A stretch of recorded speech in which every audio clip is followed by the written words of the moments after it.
the internet. How can parents protect their children from dangers online? Today we explore internet safety on First Things First.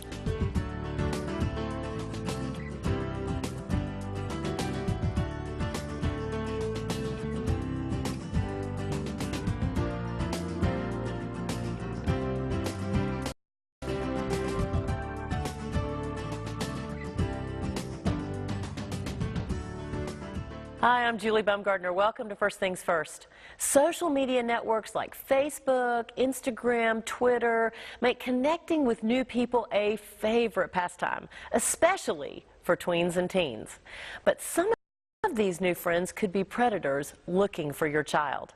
How can parents protect their kids while online? Special Agent Scott Barker from the FBI joins us today with details on this subject. Thanks for being here. You're very welcome.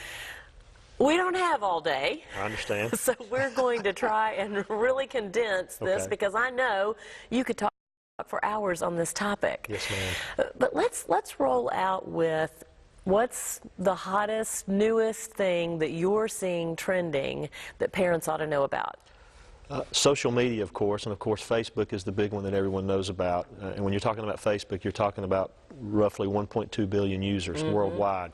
So that's out there. Along with Facebook, you have Instagram, which is, of course, sending out photographs and images, and that's through Facebook, and you can also use that media. Before you leave that one, I read something the other day that said that a lot of teens and tweens are leaving Facebook because their parents are on Facebook, and they're going to Instagram, which their parents don't know as much about. So that's accurate. That's accurate, yes, ma'am. And then you also have Snapchat, which is a new software or new social media. The interesting thing about Snapchat is it allows the user to get rid of or destroy what they put out there, whether it be an image or a video or text messages or instant messaging. Snapchat's used a lot for what we call sexting, which is, of course, chatting back and forth online or through texting about sex. So that's a primarily function of Snapchat. The interesting thing about Snapchat is most people think that when you send that image or that video or that text, that if its destruction is 1 to 10 seconds and it self-destructs after 5 seconds, that it's gone. Well, we have seen that you can get that information back, whether it be an image or a message. The problem with that, of course, is that image is out there. If you put something out that's inappropriate and someone's able to retrieve that inappropriate material, it's out there forever. It's never going to go away. So once it's on the internet, it's on the internet, and it's never going to go away. And I've seen cases where we've investigated cases of children that have been put on the internet when they were 5, 6, 7, 8 years old. They're now in their 20s, and we're still seeing their images today that are inappropriate, whether it be nude or in sexual compromising positions. Those pictures are still out there and will continue to be out there. There's just, it's ad infinitum. It's never going to go away. As long as there's the internet, it's never going to go away. They're going to always be there. So when you put that out there, you need to understand that it's going to be there forever once that picture goes out there.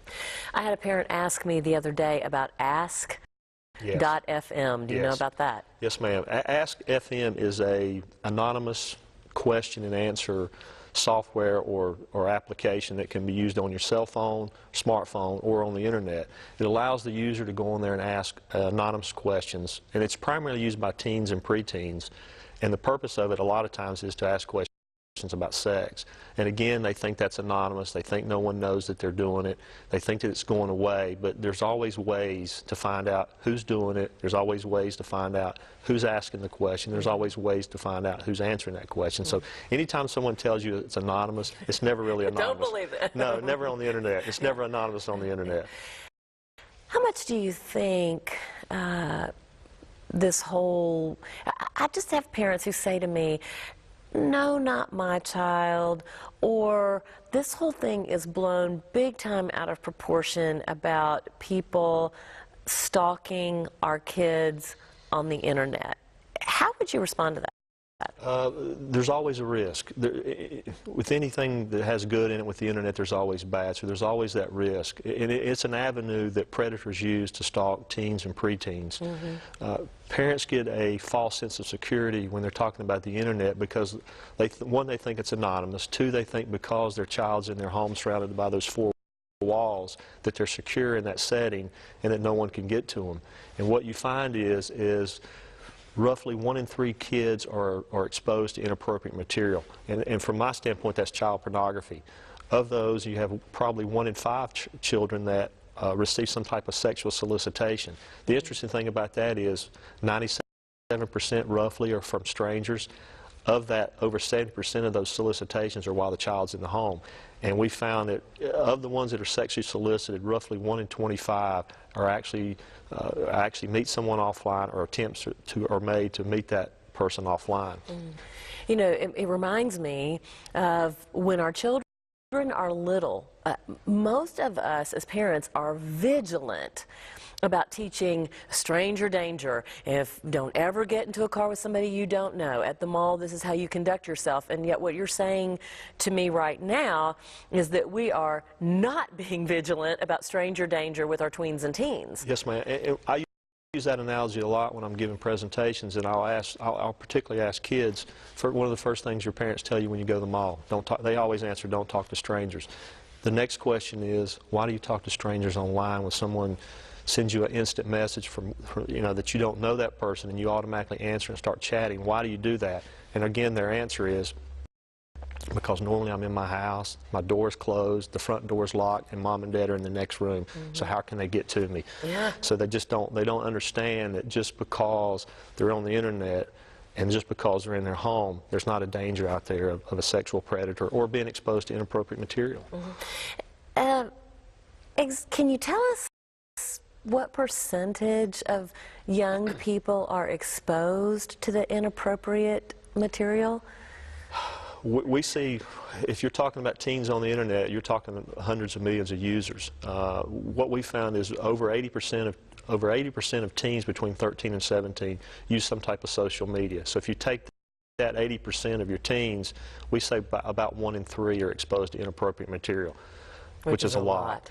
And it's not just the internet. And, we talked about Snapchat and Ask, and there's other things out there that parents may not be aware of called file sharing networks, peer-to-peer as we call it. And those are changing all the time as well. You hear LimeWire, Crosswire, there's some new ones out there called Shareaza, Aries, and what that is, it allows a user to share files with another user who's on this network. So I can open up my files to you and share with you.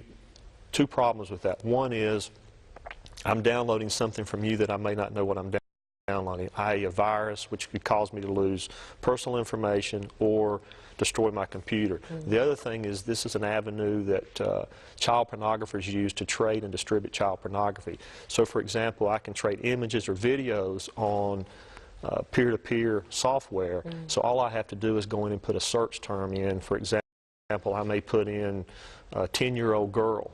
They will pull up any image or video there that has a 10-year-old girl in it, which 9 times out of 10 is going to be inappropriate or something to do with sexual solicitation. So that is out there as well. And a lot of parents don't realize that, because a lot of parents think, well, my kid's just downloading music. I always tell parents, if you have iTunes, spend the $1.09 or 99 cents for that song instead of going to a free software program that allows you to download it free, because you're going to be exposed to inappropriate material, and also you could damage your computer or lose your personal information. Okay, this is one that I hear a lot, and I would be curious to your response. This whole thing of a 14-year-old sending a 16-year-old an inappropriate picture of themselves, some body part naked. Yes, ma'am. And it's going across the airwaves. So is that distribution, and what does that mean for the person who actually has that picture on their phone, keeps it on their phone? What does it mean for the person who sends it, knowing that both of these phones are under the contract of an adult? Several things. By sending out child pornography, that's a violation of federal law, number one, and it's also usually in most states it's a violation of state law. So when you send out an inappropriate photograph, and what we're looking at is something that's pornographic, and it may be that the photograph is focused on the genital area, it may be in some type of sexual pose, or it could be some type of sexual act with another individual. Anything like that would be considered if it's underage, it would be considered child pornography. Primarily what the FBI is looking at is we're looking at these situations going from a teen or a preteen to an adult. When you have two teens that are transferring and distributing these inappropriate material, which happens quite often, we will normally turn that over to the local police, to the parents, to the school, and let the local police deal with that, just because we just don't have the avenue to deal with teenagers in the federal system. But again, the problem with that is if a 14-year-old sends it to a 16-year-old, where does the 16-year-old send it? I have seen cases, and we've had cases where we get a call from a parent that says, there's pictures out there of my daughter, and 15 or 20 people have that picture now, and it's because a boyfriend and girlfriend are sharing pictures. The boyfriend, they break up, the boyfriend may get angry with the girl, and he starts spreading these photographs all over town, and not all over town, all over the country. So you see those cases quite often. We see a lot of cases where parents will call us and they have found something inappropriate on the computer, where it be a text message, a image, a chat with someone, and then that leads to, we had a case where we were investigating. A lady came to us and said, my daughter received an unusual package in the mail from an individual she didn't know. We see this quite often. We started looking into it and found out that this girl, who at this time was 15, had met this gentleman who was in his 30s when she was 12. Over a 3-year period of time, they were chatting. It led to telephone calls, texting, sexting, phone sex, inappropriate pictures, until it got to the point where he decided he wanted to meet her. He actually showed up and drove all the way from Illinois to Tennessee to meet her, and at that point we arrested him when he drove into Chattanooga. Okay, we're going to press the pause button real quick, and we're going to take a break. When we come back, we need to unpack what can parents do. We'll be right back with more of First Things First. Stay with us.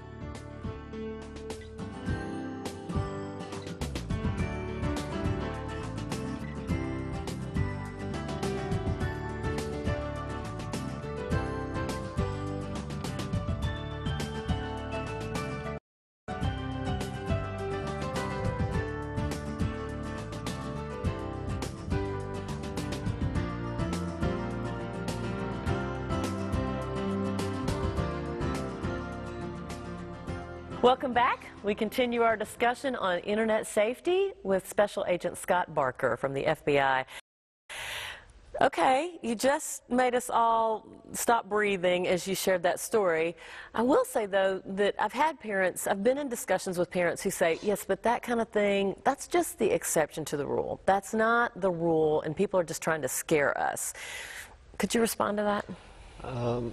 I would say that it's probably more the rule now that kids are being exposed to these inappropriate material and being exposed to sexual predators. And the reason being is because, as we talked about before, there's so many users out there, and it gives them an avenue to approach teens. And teens don't realize that when they're out there on the internet that they can be approached by anyone, and once they start talking with that individual, then that's where it's going to lead to. So again, when they start talking, that's where the problem comes in. When they start trading pictures, when they start having instant messaging or conversations with these individuals, that's where the problem comes in, and that's what parents don't realize. So the temptation would be to take your children and put them under your wing and not let them have access to anything. I have given presentations where I was giving a presentation. I had a parent raise their hand and said, I'm going home, taking my computer and throwing it in the river. Exactly. I said, don't go that far, but I understand what you're saying. But people think that, oh my gosh, I've got to get my child off the internet. And I don't think that's the case. I mean, the internet's going to be here.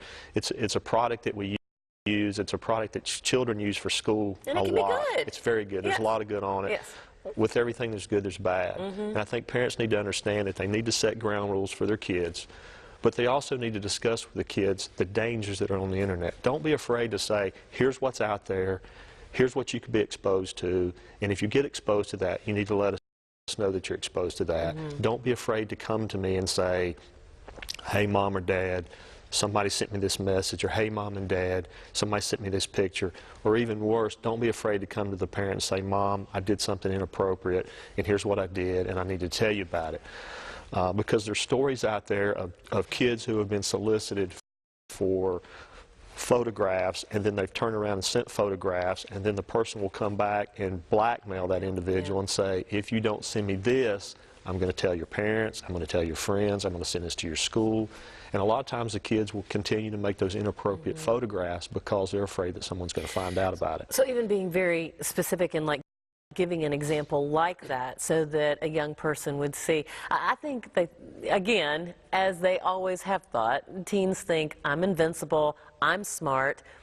I mean, do you think I'm stupid? I would never talk to a stranger. But they're very conniving in the way that they contact and instigate conversation and so on with young people. And a lot of times what they try to do is they try to withdraw that child from the family. So for example, if a parent sees that a child, one, is spending a lot of time on the internet, or becomes withdrawn from other family activities or their friends, there could be a problem that they need to discuss with that child.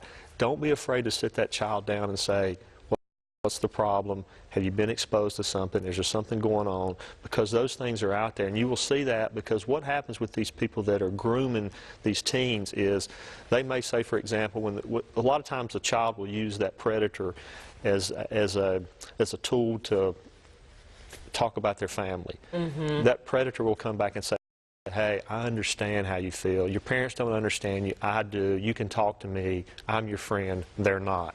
So what he's trying to do is withdraw that child and get that child away from the family and think that I'm the person you need to depend on. And that's how they bring those kids in. So parents need to understand that no matter, it could be, and the thing about it is, it could be the straight A student. It could be the kid who's never been in trouble, never done anything, comes home every day, goes to their room, reads, does their homework. But all of a sudden they get caught up in this, get addicted to it, and then it leads to this problem. And the parents a lot of times will say, I just never imagined that my child would do this. So I never thought to have the conversation. You never thought to have the conversation. Don't be afraid. You know, there's a fine line there, because you want to give your child some freedom, but you also have to protect your child. So don't be afraid to monitor what they're doing. Make sure you know what they're doing online. Check the web history. Check the browser history. If you walk into the room when your child's on the internet, and all of a sudden you see them change the screen, you know, fold down the laptop, turn the cell phone off. You know, I've seen cases where parents have said, my son just threw himself over the monitor, because they don't want you to see what's on that computer. That's a clue. Now, if I go to the browser history and check that, I'll be able to see what they're doing. Now, if I go to the browser history and it's gone, and I know 30 minutes ago that they were on the internet, they've either deleted that history, or they've gone in and set the parameters where anything that they sign into web-wise will automatically be deleted once they sign off. Now, you're talking about some stuff that some parents may be saying, I have no clue how to check the history. What about just putting software on the computer that would track where my child goes, or, you know, something like Covenant Eyes, that kind of thing? What would your response be to that? I would say that's a good idea. It's never a bad idea to put filtering software on your computer. Again, with anything that's out there, when you go into a store and buy a product, and I don't go to say this product's better than the other. That's not what I do. But when you put something out there and you put it on your computer, don't think that once I put that on a computer, I'm home free. I don't need to check anything. I don't need to monitor anything. I don't need to check my cell phone records or the smartphone records of my child. Look and see what they're doing. You can check the records of the cell phone and say, well, why is he or she texting at 2 in the morning? Or why is she on the phone at 2 in the morning? So even though that software is out there, you still want to check all these different things. There's other things when you talk about filtering software. There's things we call keylogger, which allows you to monitor exactly what that child types into the computer on the keyboard. So you can put that type of software online as well. You know, make sure your virus scan and virus software is up to date, your firewall software is up to date. Protect everything that you have, because those are the things you need to look for. So when you put that software on there, don't think, once I put that software on there, I can go back into the den, they can get on the internet and do what they want, because I don't have to worry about them going to an inappropriate site or being contacted by someone inappropriate. You still have that chance of being contacted. I may take the computer away from them, I'm going to ground you from the computer, but they forget about the smartphone and say, and so they're in their room still on the smartphone at 2 in the morning. So you have to remember that too. So what do you say to the parent that says, I just feel like this is a complete invasion of their privacy? I mean, having their passwords, because parents are told, you on the phone, you have the password to the computer, there's nothing private, and the response is, yes, but, I mean, I had stuff that my parents didn't have access to when I was a kid. I had a diary and all these different things. I feel like I'm invading their privacy. Again, I think there's a fine line there, because when you're talking about a diary compared to an internet, we're talking about having access to billions of people that can approach your child. There's sexual predators out there. They understand that the internet is out there, and they use that to their advantage. So there is a fine line. You do want to give your child some privacy and help them mature, but you also have to understand that you're there to protect that child. And as long as that child's under the age of 18, you're responsible for that child. And some people look at it, well, as long as you're under the age of 18, you really have no rights, you have no privacy. As long as you live in my home, you're going to do what I say. I mean, I think you take the middle ground somewhere, and you give that child some privacy, but you also have to make that child realize that here's the reason I'm doing this. So don't be afraid to sit down and explain to them why it is you're doing it, the purposes for doing it, and just don't come in and say, I'm taking it away from you, and that's the reason, and I'm not going to tell you why. But they need to know exactly what's out there, because chances are, when you sit down and talk with them about the dangers of the internet, they already know. They already know what's out there. Right. They're way ahead of us, so they already the scary know. Part. That is the scary part. So when I sit down and talk to kids a lot of times about computers and what they're doing online, you know, sometimes I sit there mesmerized because I'm talking to a 12-year-old. I'm thinking, how does this 12-year-old know this? It's because they've been exposed to it since they were kids. So they have, this is what they've grown up with, so this is what they do. So keeping in mind that what we're really trying to do here is raise responsible adults, it seems like it makes sense to have some kind of a technology contract that basically explains, here's the boundaries, here's why we have the boundaries, and here's the consequences if you don't, live within the boundaries, because we as adults have the consequences, right? It's a very good idea. Set those, first and foremost, set up those guidelines and adhere to those guidelines. If the child breaks that rule or steps out of those guidelines, then they need to be punished. Whether it's taking the phone away, taking a cell phone away or a phone from away from a child is the worst thing you can do. It used to be take the TV away for a month. You take the phone away for 2 weeks, and it's like, oh my gosh, my phone's gone. So there has to be guidelines, and as long as they understand those guidelines and understand that they have a responsibility too, that they need to know that this is inappropriate. If I'm doing this as a child and I still continue to do this as an adult, it could lead to bigger problems down the road, whether it be emotional problems or it could lead to jail. And there's very serious punishment for dealing in child pornography, inappropriate material like that. The punishments are very stiff, because what people have realized in the sentencing guidelines, that this is a problem that's never going to go away and is only getting worse. So that's why we have stiff punishments, but it's also why the parents need to set these ground rules so these kids know what's out there. It is daunting. It seems, I think some parents maybe do want to kind of stick their head in the sand and think, oh, they're doing that craziness, but I did craziness as a kid, and it's not that big of a deal.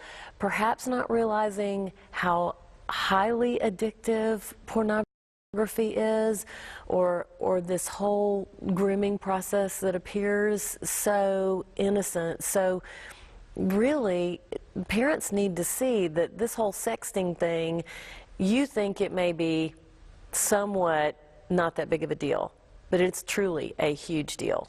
It is a huge deal, because I've seen cases that I've been involved in where, in investigating these cases of people who are at this point adults, and when I go back and interview these people, a lot of times I found out that a lot of this stuff started when they were 15, 16 years old, and it just grew. Carried on. So they may have started out looking at pornography when they're 15. It may have led to child pornography. Then it may have led to trying to meet someone online, and then it just blossoms and mushrooms, and then they end up in jail, because maybe someone should have given them that help, or they should have noticed that. So that's why I tell parents, check what's out there, look what they're looking at.